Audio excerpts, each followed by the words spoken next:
Hi guys, welcome back to the Review Podcast. I am your host Rachel Anita Kamake Kama Kawaida. Now, today we are having Women in Men's Field episode. I love it. Now, picture this: a woman in the garage fixing everything interiors when it comes to cars. Today I have a fantastic guest on this show. She's not only a trailblazer, she's going into spaces which were mainly for men, but here we are. Because here at Rev, we not only speak about softness, but we're also encouraging women to be bold, to walk into spaces which, well, most will say we don't fit, but anyway, what a man can do, a woman can do. Yeah, so with me here is Dorcas Nyambura. Tell us a thing or two about yourself. And, might I add, she is the brains behind Motorcraft Interiors. Dada, I was looking at your page. I was like, yeah. Thank Okay. you. Okay. You're doing it, and I'm so proud. Can you guys tell I'm proud? I'm so proud. So say a thing or two about yourself. Thank you so much for having me. I'm Dorcas Nyambura. I'm the brain behind Motorcraft Interior Upholstery, as she has said it. I'm just a girl born in the village, raised there, and then I found myself in this space. I'm also a mom, a wife, and I'm so happy to be here. Talking about balancing it all, you will show us your ways because I love it. Now, how did you get into car interiors? Was this like a passion? Were you pulled? Like, what was the it moment when you said, you know what, I can do this now? Mashita, my goodness. Poverty. Poverty is the thing that pushes us to do things that we never thought of doing. I did not expect that. Poverty. So it's a combination of both passion and finding myself into it. I got a job immediately after campus. I was employed in a company that does car interior and upholstery. I was a receptionist at that time. Oh, wow. So I sat behind that desk for 2 weeks and I was like, you know what? This is not where I'm supposed to be. So I requested my boss if I could go outside, talk to clients, and see what the fundis are doing. And I found that to be really, really interesting. So I was so good at customer engagement such that every client would, okay, not every, but most clients would ask me, why don't you think of starting something like this for yourself? But then I didn't have money. I'm just from campus. I don't have any money. I don't know if I can do anything for myself by myself. All I needed at that time is money for airtime and shoes. But over time, they sent me to open a branch for them in Mombasa. That was the it moment for me because I did everything from setup, marketing, and I got the branch moving. And then one day all by myself.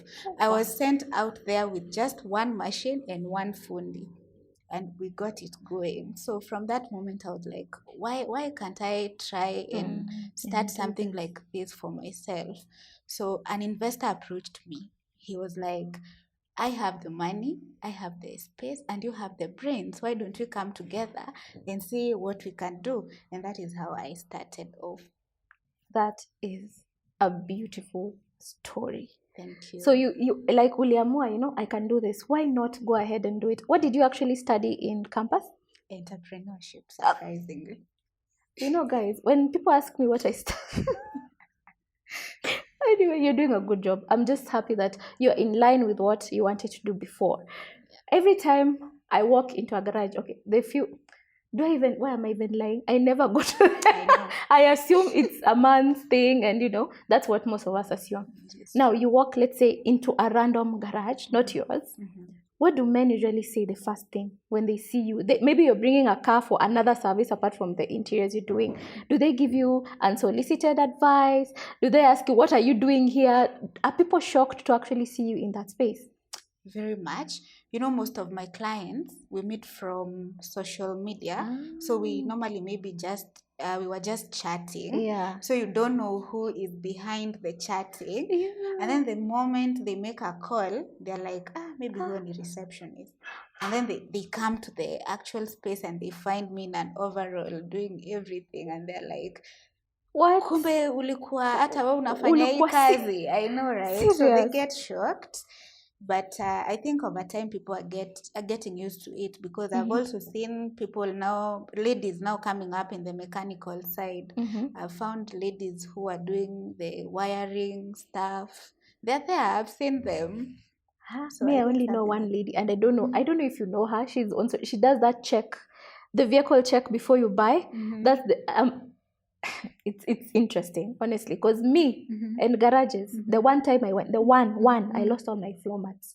Floor mats zote za gari zilienda, and I didn't notice until like a week later. I'm so sorry. I was like, what? So this gives you so much joy doing it. Like you wouldn't do any other job. I don't know how it would feel doing anything else. I don't know how it would feel working in an office full of maybe women. I don't know. I'm not used to that kind of hapa tuseme mwanamke ni adui wa mwanamke mwenzake? Hapana. I'm just now used to that space, doing the hard stuff, having to think a lot, being technical and hands-on, just makes me happy. It makes you so happy, Yeah. clearly. Yeah. So can you get me through a typical day for you in the garage? How do you start? Like, what do you do? You are literally hands-on. Unashona hiyo kitu peke yako. Si kila kitu. I have Wendy's. Mm-hmm. Majorly doing marketing, customer engagement, quality checks. So sometimes, especially when doing quality checks, you just have to find yourself being hands-on. Yeah. But now when we were starting, I used to be hands-on, but now we've grown. Yeah, you have to delegate. Ningare kidogo, you know? Look at you. Thank Yeah, you. of course. Yeah, so garage hakunanga formula. It's not like an office where you have a schedule of what you ought to do for that day. We run with what work is available for the day. There are days where I'm very hands-on, and there are days where I'm just laid back on my laptop engaging clients. Yeah. And there are days I'm not even at the garage because I'm outside. There are clients who want us to go assess vehicles, take the leather materials. I'm now sourcing for my own materials. There are days I'm just working on the logistics of the leather coming to Kenya and things like that. But typically, my day is just busy. I don't have one thing that I'm specifically doing. Napata naitwa na fundi, naitwa na client. I'm a very busy woman by the way. Okay, Yeah. I love it. Thank you for making time for us. Thank you. Because clearly you're a very busy woman. So I believe there's a saying that says, as a woman, you have to do double the work for half the appreciation. Have you ever been underestimated? Is there one occasion that happened that you remember very well? This person really underestimated me because I'm a woman in my job. And how did you go around that? Many times. A lot of times, actually. Too many times. And I think the good thing about me, I literally forgive and forget. Juu nikieka hizo vitu kwa roho, nitaumia sana. Yeah, but the one thing I can't forget, I told you I had a business partner. I no longer have a business partner.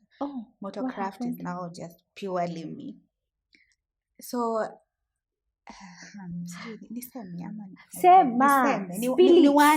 Wanike, weka hanging line, weke hapo. Wanike. So he was a guy. So I remember there was a time I was going through a tough time and I wasn't at work.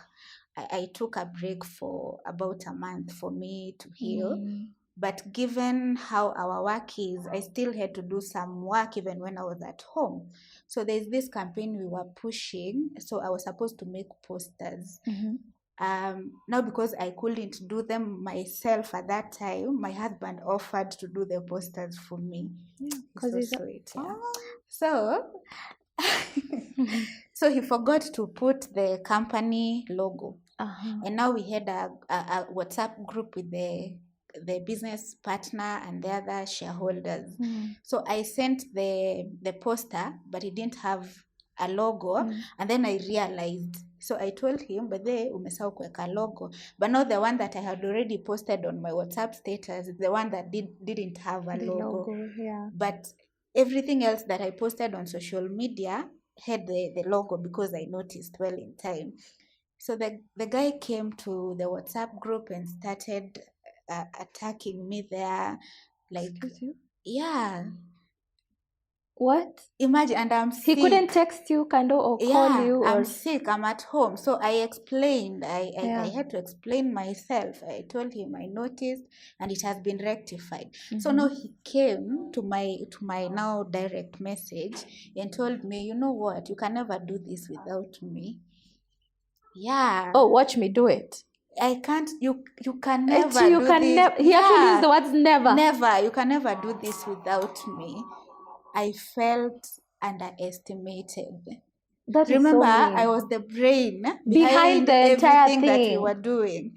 So I felt so bad. I remember talking to God at that moment and told him, I know I cannot do it without him, the guy, but I can do it with you. Yes, God. Please prove to them that I can do it.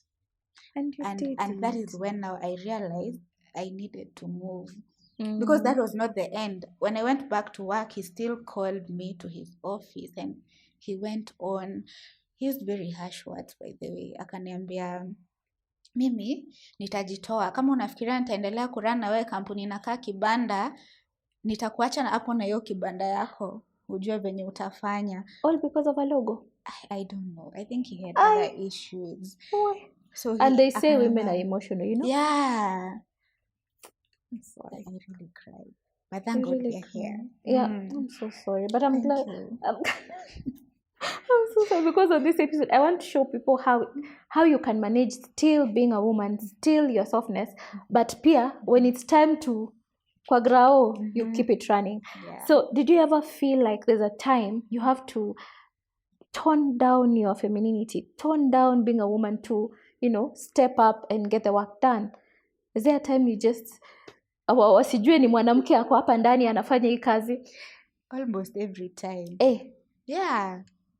Sometimes you just have to step up and be authoritative. Yeah. Because then ukiwaka softy sana, people tend to take advantage of you. Some people will even take advantage of the fact that you're a woman and want not to pay for the service. Because atafanya nini na ni dem, So sengine inabidi unakuwa mkali kidogo. So ikishapita hiyo, how do you come back to being there? Because sometimes as a boss, ukisha umenini watu, they tend to now feel some type of way. How do you bring back your softness after taking it away? How do you get back to, now I'm still your boss, I'm still your friend, but can you really be a boss and a friend? No, you cannot. I don't think you can mix the two. There has to be a line somewhere. Well, with my staff, it hardly gets to that point of me now wanting to be authoritative and mukali. It's mostly the clients, by the way. For real. What do you mean? In this space of cars, most of our clients are men. Yes. So even when you're looking at it in a male-dominated field, I think for me it's mostly the client. But for my staff, we've worked together for now almost 4 years. Wow. And we are okay. For them, we are very, very okay. Kila mtu anajua line yake. And do you have other women in your staff? No, I'm the only Just one. you? Yeah. So is it because you don't want to work with other women, or you've tried it before and it did not work, or you have not found someone who wants to do that work? I would say I haven't found anyone who wants to do the job. One time I tried getting a lady into marketing. She told me she can't handle the clients. She can't handle the pressure. Yeah. It's that bad? Kind of. I don't want to say this, but I think watu wenye wako na magari wako na, si wote, but a good number wako na kakiburi flani. Like, I don't know. Okay. Umeenda garage. Okay, you're one time. Yeah. I don't know if you experienced clients who would be very like brutal and rude to the fundis, like ukishika gari yangu hapa utaharibu. No, I've seen that in a car wash. Utachafua. Yeah, utachafua. I think someone was moving a Prado. Then someone was moving a Prado. Akamwambia, wewe unafanya nini? Wacha. nipatie gari yangu, nipatie. I'm like, bro, umeleta gari car wash. They can't have those people there if they don't know how to actually use the vehicle. Yeah. So how have you ever, in all this space, ushaipata tu microaggressions like mtu anasema, or maybe of course hakuna kazi inakuanga like 1000%. Maybe there was an error. Maybe kala mtu alisema red mkeka maroon. Then mtu anakuja anasema ni kwa sababu ni mwanamke. Yeah, zinakuanga. Okay, they are mostly very subtle, but they're there. Like someone will outrightly doubt your capability. Yes, someone will call you. This is not like an example of anything that has ever happened, but they come in this way. Hello, I have, let's say, a Land Rover, maybe Discovery 4. And then I'm like, hello, hi, this is Motorcraft. Amesikia ni deal. Umeshawai deal na Discovery? You know, it happens. Sasa hata nimekumbuka. There's one client mwenye I was trying to explain why we have to change the design ya kiti kidogo ndo ikae vizuri. Akaniambia ati unajua nyinyi wasichana mmezoea hizi gari ndogo ndogo. Have you ever actually seen a Discovery seat? Like, yo, bro, this is what I do for a living. Say that. They do. Okay, how do you respond? Because mimi ningeita Yesu kwanza, cause mtu uzoea. Like, you just treat them with respect. Unajibu tu. But yes. The client is always right. Sometimes unasema tu hivyo, una move on. Nimekwambia ukiweka vitu kwa roho utaumia. Mimi naweza vunjika, mimi mtanipata ICU because I cannot. But at first inakuanga ngumu. I remember now back when I was employed, I would even lock myself in the washroom and cry. Like it was too much to handle. Let me tell you. I think I always say when you argue with me, let's argue about facts. Let's argue, okay, sijaona Discovery, ni sawa, maybe okay, nimezaliwa Gishagi, I'm from the village, I have never seen a Discovery even on the road, I walk with my eyes closed, fine. But when you bring as a woman, I think there's just hapo ndo nachanga it just rubs me off the wrong way. I know. As a woman, what do you mean as a woman? Am I not a human being? What do you mean as a woman? Nimezoea gari ndogo. How many women are here driving disco fours? Like, as a woman. I know. As a woman, I am mad. As a woman, I am very hurt. Sorry. On behalf of her viewers, no, I am hurt because why would you? Anyway, so how do you take care of yourself mentally? You know, after being told as a woman you've never seen. Of all the cars, anyway, how do you come back to yourself? Because it's very hurtful. It is. How do you say, you know what, it's just a bad client, it's not a bad day, it's just one person. That person doesn't have to ruin my mood for everyone else. Interestingly, for me, the first thing I did, naambianga watu hivi wanaona ni kama ni funny, I had to move further away from work. Because ulikuwa unapata maybe client ama mtu amekukasirisha 6008 ukitoka job PM. Kwangu ilikuwa like 5 minutes drive. So by the time I'm getting home, I'm still mad, angry, I'm still angry. You know, nafika kwa nyumba, now the people I've found naanza kurant about the same thing. So see, it doesn't help. Now I had to move further away. Now I drive for 40 minutes to get home. By the time unafika, ushaimba wimbo ya injili. Ushaona mtu amefanya kitu funny on the road, you're feeling better. Kupita hivi umejam, umesahau ile ingine. So that one has really worked for me. Yeah. That is such an interesting tip. Yeah, it works for me. And then also I learned that it's okay to take breaks. I know we are looking for money, we want to excel, we want to have good life, beautiful things, but it's also good to take a break. It had reached a point, I was diagnosed with anxiety. Yes, it was that bad. Nikatumwa kwa psychiatrist. I was like, haha, nimegoroka, nimechizi. You know, usually said utanichizisha, and then this happened. Yeah, and now I had to take it easy. Yeah, so I normally take breaks when it's a low season in business. So during that time, I'll just work from home, spend time with my child and family. And then by the time I'm going back to work, I recharge and I feel better. Wow. Yeah. You just said you have a son. Yeah. A beautiful son. I've met the son. He's gorgeous and he's gorgeous. He's an amazing boy. Thank How you. do you balance motherhood and running a business? Because for me, that's one of the toughest things I've ever had to do. Every day I wake up, it's like, you're like, which one today? Which one today? So how do you do it?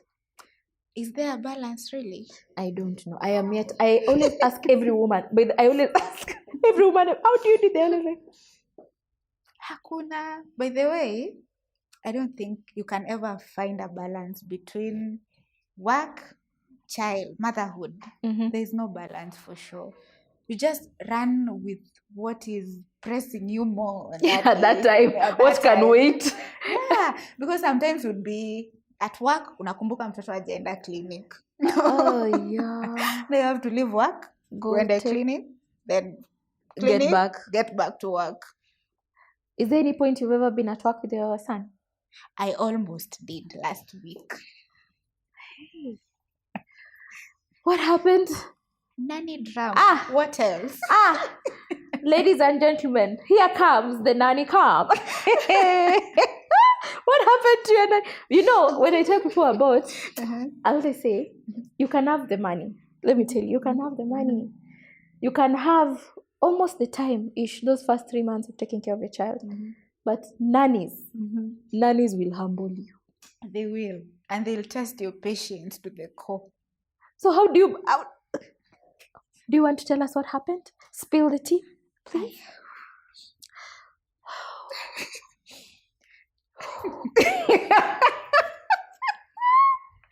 Mako unashangaa huyu kwenda alitumwa. Huyu alitumwa. Unaamsha vidonda. Oh no, I'm so sorry. You can imagine working some extra hours into the night so that you can meet client deadlines. Because you think or you're lying to yourself that back at home you have someone responsible taking care of your baby, only for you to find out that when your baby cries, they lock them up in a room. Excuse me? Yes. For them to continue chatting or doing whatever they were doing on their phone. Yeah. And you still have to go to work the next day because the project you were doing last night haikuisha. Naweza pigia client mwambie, oya, nani wangu amenitenda, leo hatutamaliza gari. You have to deliver. No. Yeah. Is your son okay first? Yeah, he is. He's okay. He is. I thank God for the nanny cams. Nanny cams. Yeah.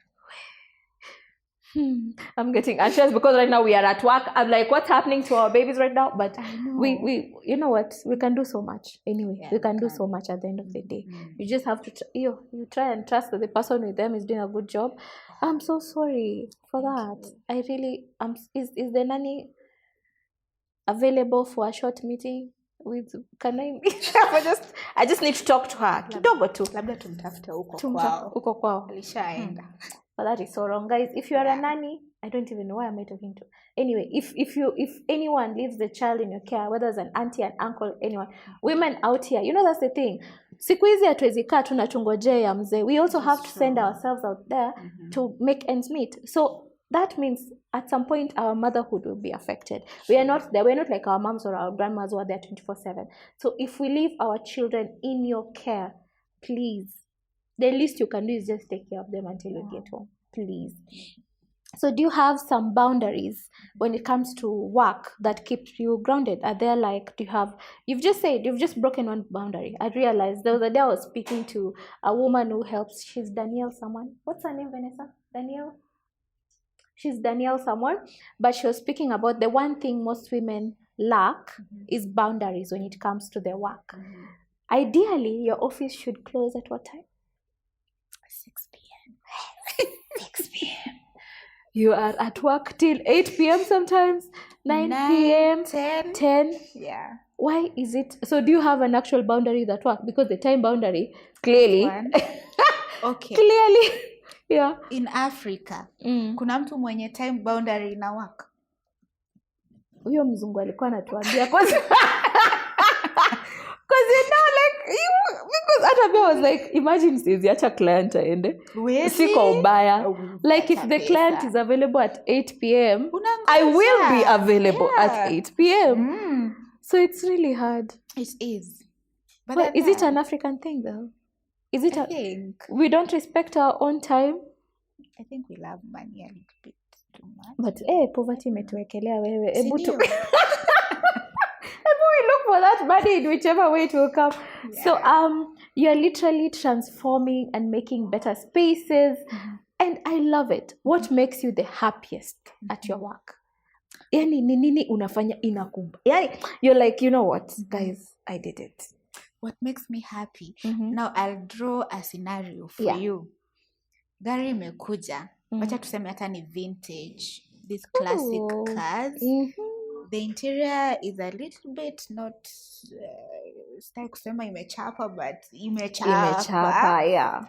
And now this client has so much expectation, has so much faith in us that we are going to transform it. Yeah. We brainstorm the ideas. Mostly maybe anataka hata tubadilishe the color so that now he can feel the newness of the interior.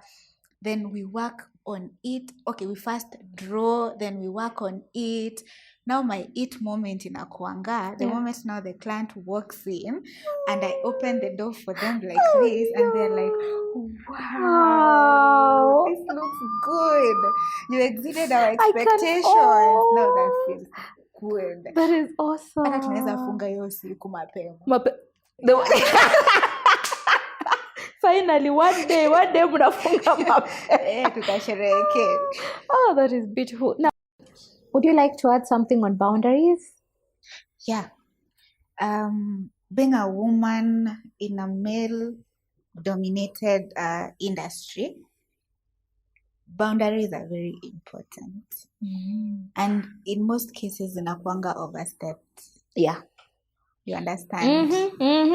So you find, I mean, I don't want it to come out the wrong way, but I'm a woman.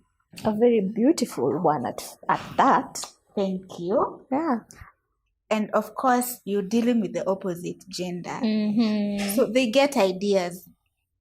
These people get ideas. With that big rock on your finger, they are getting ideas. They do. Mtu atasema maybe ni ya urembo ama anaona kama anaona hii ni right hand. Kwake inakaa right hand, you know? Yeah. I know that. So you must have boundaries. Yeah. Because now you'll find people telling you, oh, after doing such a good job, can we grab coffee? Can we grab lunch? Can we grab... I'm not grabbing anything. The only thing I'm grabbing are your cassettes. And your money. Yeah. Oh, and your money. The money, that one you will grab. Yeah. Do they like offer excessive tips? Because I will take the tip. I will take, you're paying, I will take it. Nitarudishwa kwetu. But they do. Oh, this is interesting. So, okay. What do they do? I love it for you. So you should tell them, guys, I am married. I am, but anyway, you know that's the thing. Hata mimi nishayadua ni decoration. For sure. Like sasa nitaamka, mimi niende kwa shop. Ninunue ring. Kujisurprise. Nivae kwa hii ring, kwa hii finger. Ndio nitembee kama decoration. Yeah. Anyway, have you seen more women coming into this work right now? Can you like ukiongea in your spaces, you're like, oh wow, this person is now here and I'm glad you're here. Are you seeing more of that? Yeah, I am. There's only one. Only one other yeah woman? And yes, there's two actually. Yeah, I know two. One is my friend. She was a fundi where I was employed before. So tulikuwa tumeandikwa na hii job. So when we went to Mombasa, I think for her, akaona the Mombasa market works for her.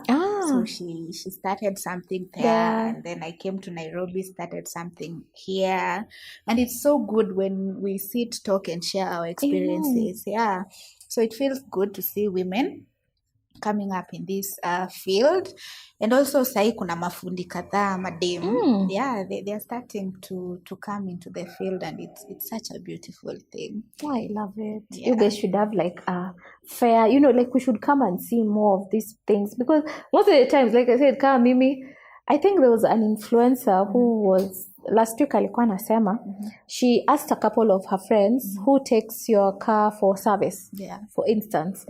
Then all her friends said either their husbands, their brothers, their father. It's literally the next male person to you. Yeah. So I wonder, do you think this will ever change? Do you think the garage, that space will become more comfortable for women? Because I walk in and I'm like, hi. I can't. I try, but well, I think it's the mentality that people have. Ukienda garage, unaenda kugongwa bei. That's true. Na mnatugonganga. Mkituona. No, let me tell you, I have had a friend kuwekewa hewa. Usinijitete. Kuwekewa hewa kwa nini? She paid 1,000. Up to today I'm like, girl. Pale kwa peti ama. Kwa peti 1K. Kitu ya free. Wow, so, I'm so sorry. Aibu jitete. Well, kitambo maybe ilikuwa hivyo, because for sure guys, mimi nakaa honest. Eti mimi nakaa honest. Eti mimi nakaa kugonga mtu. Ona huyu. Okay. But kitambo, people didn't have a lot of knowledge about cars and what is going on, and then there were only few people who knew the parts and everything. That's true. So walikuwa na shine. And then pia kitambo most people ni ungepata kwa garage ni watu wa jua kali. But right now it's becoming more professional. I mean, look at me, I have a degree na masters yenye ilifika mahali nusu, and na uko nayo bado. Niko na masters by the way. Na niko garage, you see. So hata kuna wenye unapata ni mechanic but ni mtu amesoma, so ni professional, hata venye ana handle clients, whether you're a woman or a man. So I think it's getting better over time. So it's no longer just a job for, when we look at that, we tend to believe ni mtu hajasoma, ni mtu hakuwa na kazi, hata aliitwa na anko yake, kuja utusaidie, na it's actually a profession like any other. It is. And now with that, it gets more comfortable for any gender. As a woman now, ukienda kwa mechanic fulani professional, hata enda pale kukugonga na njia za mtaa, like ana handle kama job, anakutaka kesho kama client. So they have to do their best. They have to explain to you. Personally, when I got my first car, the only one. We love it. It's yours. Yeah. Niligongwa at first. Yeah. Nilinyoroshwa. Imagine, gari ilikuwa na kashida kadogo. There was a pipe somewhere yenye ilikuwa imecrack. And then these guys are telling me to buy a whole gasket head or a slim engine. Why? So mimi, I was ready with my 100,000 to buy that. Until my uncle, who is a male again, came and told me, apana, hii gari iko na hiyo shida. So he introduced me to a mechanic who is now a professional mechanic, who explained things to me, and he's taught me now everything I need to know about my car. So I think hapo kwa kugongwa. So to press tunaifinga, why is the car doing kwa. And then you're told like this. I don't know if you've been to Machakos. Yeah. After I'm very bad in direction, but there's Machakos on your way to Kitui. Kuna two bumps hapo kadhaa. So there are mechanics who are usually there. They wait for you, especially if you're a woman. Especially wanakusamisha nakwambia hii nafanya. Imagine watu wamegongwa hapo vibaya sana. And it's so sad. I hope that the industry would become better for women. For women, for sure. Either as a client or as this other side. Still better for all women. Talking of women, if you could redesign this industry to make it better, what is the one thing you would do different? I think what people lack is awareness. That this field is not only for men. Even men can do the things, women can do the things that men are doing. So I feel like if these courses are introduced in the polytechnics and there are these colleges that have been introduced specifically for hizi jobs za mkono. Yeah. Zinaitwa nini? Sitaki kusema mechanical. Technical. TVETs. Those ones. But why not degrees? Kwani degree lazima ikuwe tu ya engineering? By the way. See, it's knowing you know what you're doing. But kuna automotive. By the way, kuna automotive. So if they are made more available to in the teaching institutions, people will know that they exist. You see, like now the interior and upholstery segment, people have no idea that it's something that people do. Mimi nikikwambia I was shook. I was shook, and the fact that my family members are in the automotive industry, now yet I don't know, makes me feel like I feel like nimefail my gender hapo kidogo. Imagine hujafail, people don't know. They really don't know. They don't. Unapata mtu ako na seats. Imagine gari yako si lazima ikae hivyo. Kwanza una import gari, you're like, you know what, I wanted red wine interior. You can make it happen. Even pink. Yeah. My husband, number ni 0, sema haraka. Number ni 07 27. Please, even pink for real. Yeah. We customize it venye unataka. Pink, we even purple. We do. We help men surprise their wives. Sema namba. Birthday ni lini? Naweza ileta karibu. Gift idea. It's so nice. Because for me, actually, I feel like this has become a personal talk, but I really love the wow factor of opening. You know the way you say, you open the car, like, damn. Mashallah. Mashallah. Asturuguvai. I don't even know. I'm sorry. Just when someone says it. But that is beautiful. It is. What you do is beautiful. You restore, like you've said, from disco fours to... They should know you do all that. Yeah, they should. Is there a part of your work you feel like it's mediative? Like when you're doing it, you're just getting free therapy. It's like... Kuna just that one section you can do over and over and not get tired of it because it's relaxing. Is there a part of the job that is relaxing? Yes. Now that I'm learning that I'm just a girl in the You're just industry. A girl. Niliwachana. Tutakujua na Zumba. Niliwachana na hizo mambo ngumu za kuvunja kucha. Not anymore. But there's this part ya kupolish an interior yenye imemalizika. I love doing that by myself. Like apply, polish, kushainisha. And then I start, like, I shoot all my content, by the way. You do? By yourself? Yes. You run for real? I run them all. She TikTok, does a fantastic... Ebu tell them the handles so that you can do it. Go and... We are Motocraft Interior, upholstery, everywhere. Facebook, TikTok, and Instagram. Oh, that's beautiful. Yeah. So, nikimaliza tu hivi kushoot. Kupolish, naona kamemulika. Then sasa natafuta studio ya gari. Pale ndani ya garage kuna studio. Tunaingia studioni. And then I start shooting. I feel good. I feel good. Kabisa. It's like it's worth it. After all, it is worth it. So this job somehow helps you emotionally. It does. And mentally. When you're going through something, it helps you. A lot. So you're not just fixing cars, you're also fixing your house. Yeah. This is making me so happy. You said poverty ndo ilitulea. Most of the times as women, we are told you can't chase the bag and do what, let the man provide, which I really don't. Yada, yada, yada, yada, yada, yada, yada.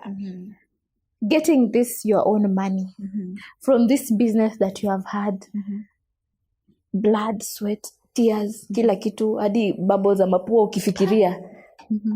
How does that genuinely make you feel? Gosh. Like your financial freedom. How do you express that to anyone? Naweza kweli itoa. Words cannot be enough to express that. It feels good. Like you feel good spending money that you've worked for. With my own money. Exactly. We bought with my own money. And you can have your own money and your husband gave you in the morning. The feeling is different from when you've literally worked on a car for 2 weeks client anakupea pesa, I know you're going to get yourself a pair of shoes. Yeah? It feels like they should know account number ni yangu. Manze, yangu. Mimi na jina zangu za ID. Zangu zote. Yeah. Nice. It feels good kabisa. Do you feel like women understand that part? Your part here. Siku hizi I worked. I got it by myself. For myself. It feels good. And people, the other thing is money as a wellness too. Do you feel like actually money makes you happy? It does. Nani alisema ati pesa haiwezi nunua happiness? Pesa ni sabuni ya roho. Actually, they say, mwenye alisema hivyo hakukosea.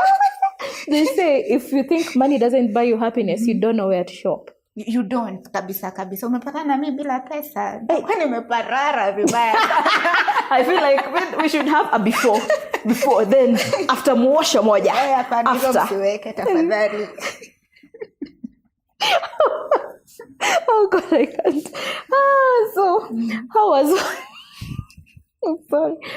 Before we wrap up, so what does this business mean to you? Working in a men's field, what does it like? Would you trade it for any other thing in the world? Let's say you get the same investor, but they tell you, babes, let's go to something else. Would you leave it?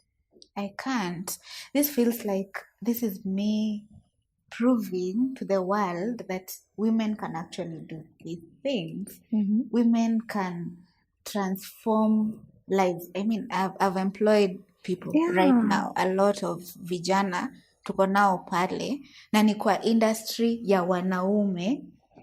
I feel like this is me giving hope to a girl mwenye ako pale ako na idea anataka kukua plant operator but anaogopa hajui aanze wapi. Anza hiyo kitu mama. We can do it. I mean, I'm doing it. And there are many other women who are doing such things. So I feel like I cannot trade this for anything else. You cannot. I can't. I told you, I don't even know how it feels to work somewhere that now I'm working with women. Sasa nitadeal aje? Taanza wapi? I don't know. Shida ni sisi. So final.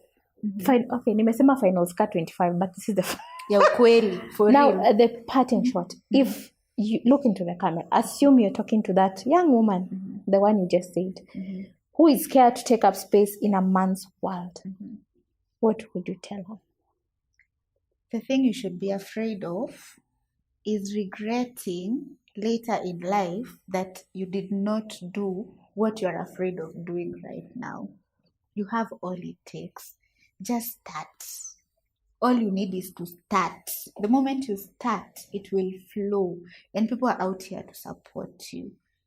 In as much as I get some people underestimating me what I can do, I have this whole other group of people who are supporting what I am doing. So just start. Usiogope. Hapo nikiongeza nitaharibu. I feel like this was literally a masterclass. A masterclass in owning yourself, being soft, being divine, still finding healing in spaces you do not expect to find it, and still standing strong as a woman. Si lazima iti ni mwanaume anafanya. A woman can do it all. Thank you so much, Nyambura, for coming on my show. I can't even. Hey, birthday, pink na nimwelewa na mkamba, pink na yellow. Hey, ukwe ready. I want to open the can be like, wow. Not even wow. Hata mimi nashtuka, wow. It's yellow. It's wow. Wow. I love it. Thank you so much, Nyambura, for coming. I really appreciate it. I want people to know where to get you. You said Mastercraft. Motorcraft. Yes. Everywhere. Yeah. Instagram, Facebook. And TikTok. And TikTok. Yeah. That's nice. So we'll find you there. Yeah. And follow her, guys. Staki kuangazea. That's it. If you liked this episode today, please make sure you share it with another rare gem. Don't forget to comment, subscribe, and all those things. Thank you so much, Nyambura. High five. Thank you for having me. You're welcome. Yeah. Okay, bye. Mwah. How long was that? How long was that? Around 25 plus.